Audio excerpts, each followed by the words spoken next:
Hello la main du micro, toujours Saïd, votre maître de cérémonie spécialisé en animation de mariage. Nous sommes dans la deuxième partie de la vidéo concernant les différents types de jeux que vous pouvez organiser pendant vos cérémonies de mariage. La première partie a concerné essentiellement les jeux classiques. Pour cette fois-ci, nous allons aller sur des jeux innovateurs. Mais surtout, j'ai un grand bonus, une grande surprise pour ceux qui vont rester jusqu'à la fin. Mais bien avant ça, c'est parti pour le générique.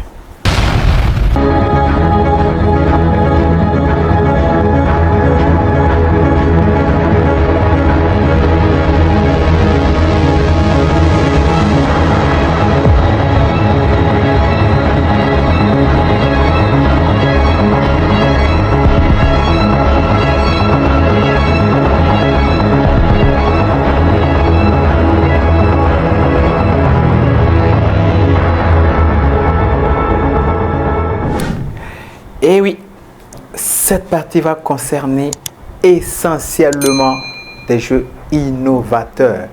Parce que ce qu'il faut comprendre, ce qui fait votre particularité dans l'animation de mariage, c'est votre capacité à captiver les gens avec vos jeux pendant votre animation. Et pour ça,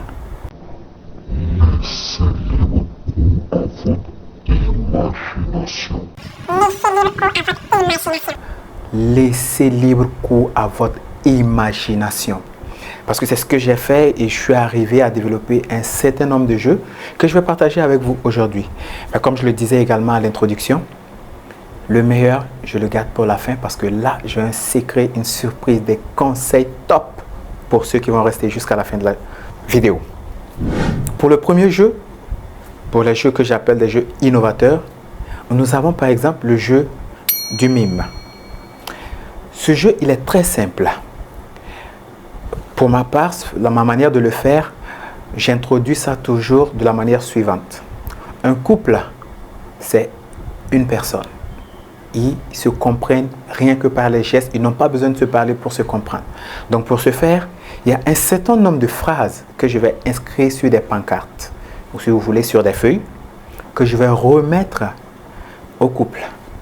Mais ça se fera à tour de rôle. Généralement, je fais 3 phrases que je donne à monsieur et 3 phrases pour madame. Le principe, il est très simple.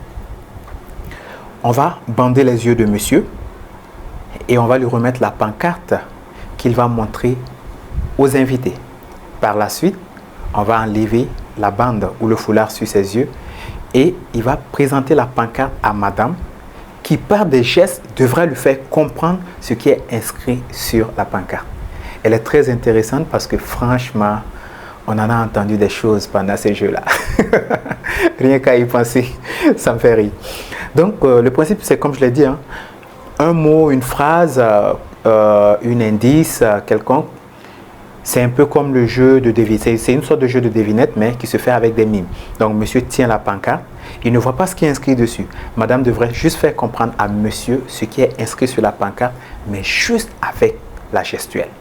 Ça, c'est le premier jeu. Comme deuxième jeu, toujours dans les innovations, j'ai ce que j'ai appelé le jeu des amours. C'est un peu dans le style des quiz des mariés, mais jusque-là, c'est un jeu qui implique les mariés, qui implique des gens qu'ils auront choisis pour faire ce qu'on appelle la compensation et avec les invités. Et comment ça se passe? Auparavant, on aura démarré avec un certain nombre de questions qu'on aura distribuées à des invités dans la salle. Généralement, je ne fais pas plus de 3 questions par personne. Donc, je vais donner 3 questions qui concernent monsieur à des gens et 3 questions qui concernent madame à d'autres personnes. Généralement, également, ce que j'aime faire, c'est que j'inverse. Je donne les questions de monsieur à la famille de madame et vice-versa.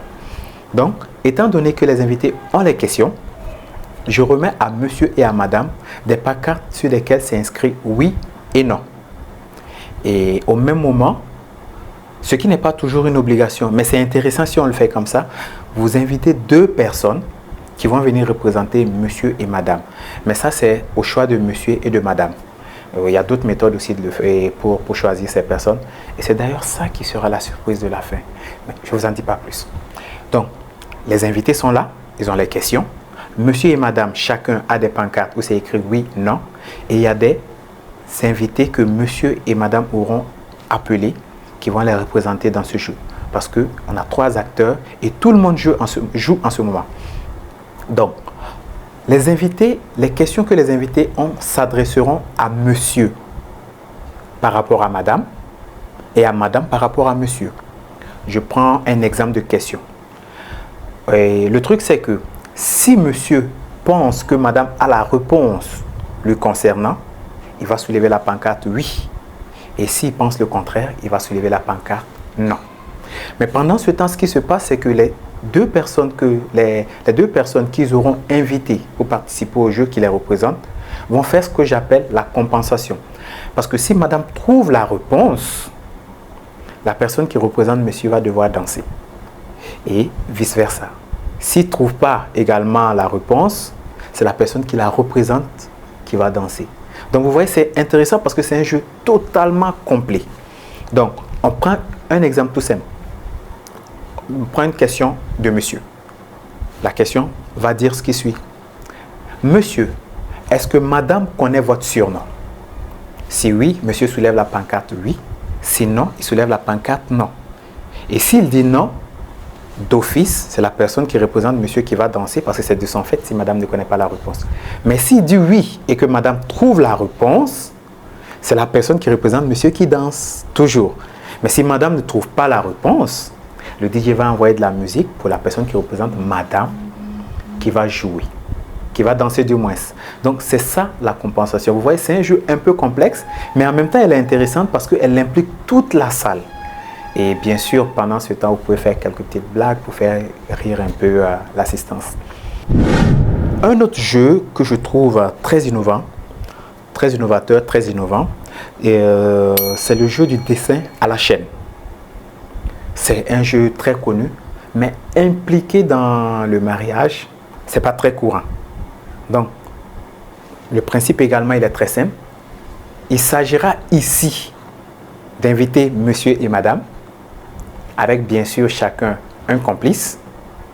Et moi, le maître de cérémonie, je vais présenter un dessin à leurs complices qui vont les déposer sur leur dos et vont les dessiner à la main sans que le couple ne voit le dessin.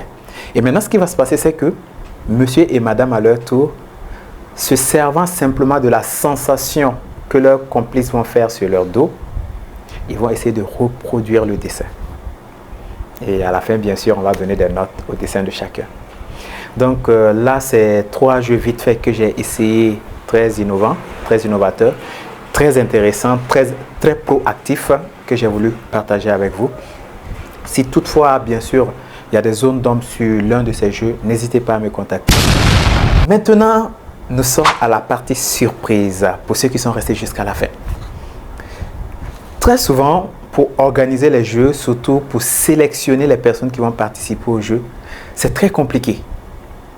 Les gens se posent plusieurs questions. Comment je vais aller choisir les invités?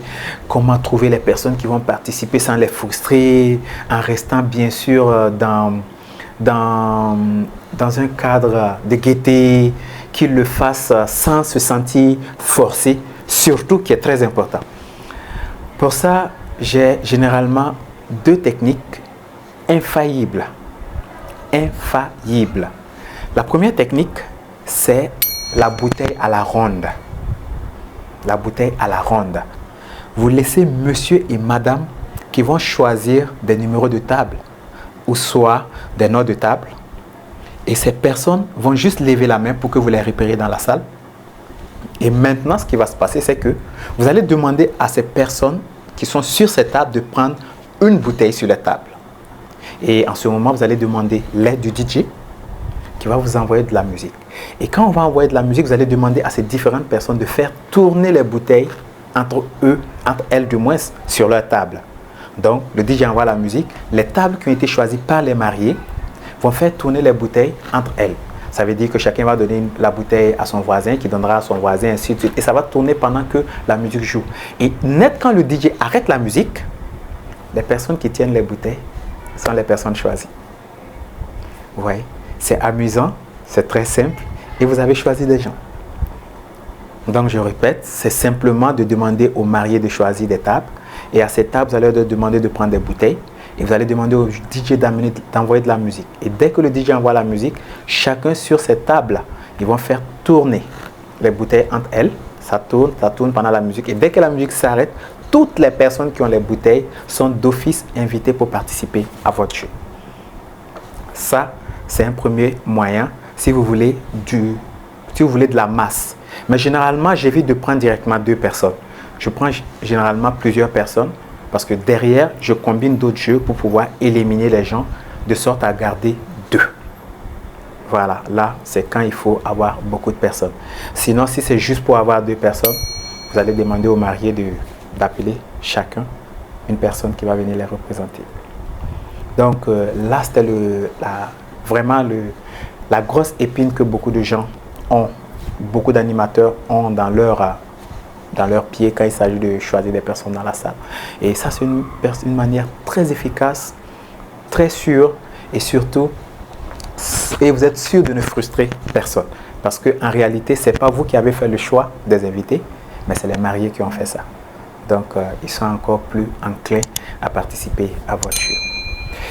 Voilà, sur ce, c'était la deuxième partie concernant les jeux. Comme d'habitude, s'il y a des questions, n'hésitez pas. À la fin de la vidéo, vous aurez bien sûr le numéro WhatsApp. Dans la description, il y a tous les liens pour pouvoir me contacter. N'hésitez pas, posez des questions, soyez curieux. C'est la seule manière d'être excellent et c'est la seule manière d'être un bon maître de cérémonie.